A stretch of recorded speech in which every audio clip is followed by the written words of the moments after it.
it's become a passion now, you know, I just sort of thrive on it. It's something sort of, you can't wait to get into the next day, you know, because you get a lot of satisfaction out of doing it. John Wilson is a relative newcomer to the art of dry stone walling. He fell into the job about 5 years ago. I started off doing lawns and gardens, and I was working for a lady at Forest Hall.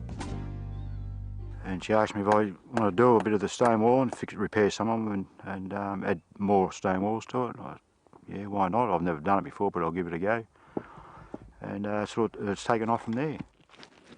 He and Andrew Garner worked together on a 600-metre stone wall on a Chudley property in the state's north. It took the pair a couple of years to finish the project.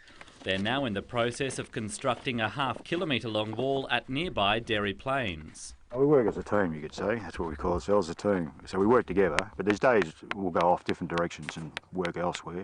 And yeah, we tend to work together.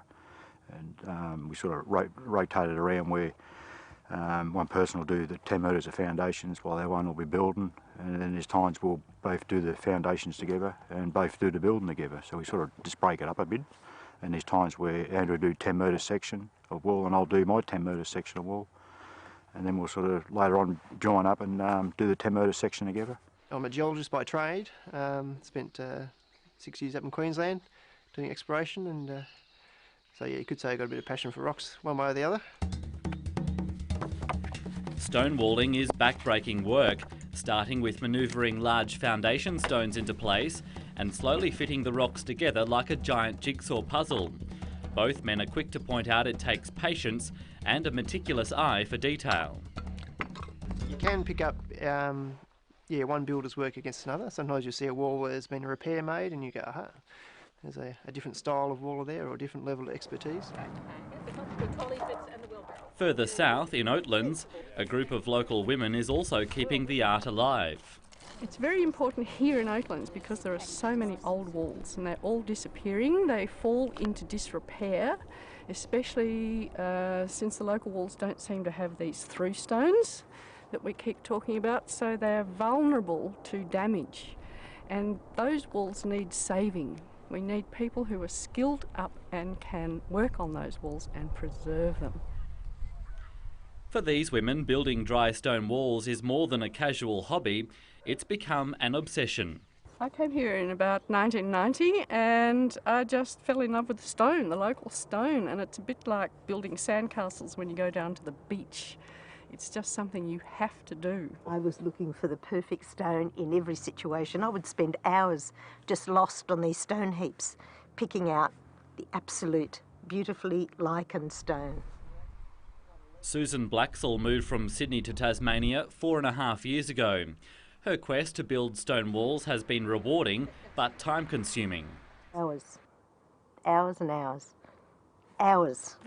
I can't even begin to tell you. I would go from 8:30 in the morning till 5 o'clock when the sun goes down. Every day. 7 days a week I would do it throughout the winter. Yeah, it's fantastic. Hat, gloves and off you go. The Oatlands women have become well known in stone walling circles in Tasmania and interstate, and it's clear there's a level of camaraderie among them. You know exactly what they feel about their passion, and I didn't ever think that, I mean, I can get passionate about a lot of things, but I never thought it'd be stone, and wow, I know exactly what they think. They feel this energy from these rocks. It's amazing, amazing. Maria Weeding took up dry stone walling almost 20 years ago. The reason I got involved with stone walling is that moving to this property, they had a white railing fence and it needed painting, and I thought, no, that's too much maintenance. I might replace it with something that doesn't require any maintenance. And took a long time to make it, but I decided a stone wall was going to be the way I would go. It actually took about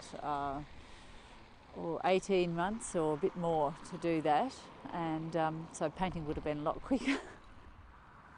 If a dry stone wall is built properly, it should last for more than 100 years. The resurgent interest in the craft can only add to Tasmania's Old English charm, something sure to keep country towns like Oatlands on the tourist map. They come in here and they are fascinated. They stand over my front fence going, "Did you do all that?" And I'm like, "Yeah, I did." And it's possible. It's possible. Everyone should have a go. And that story shows that if you're obsessed enough, anything is possible.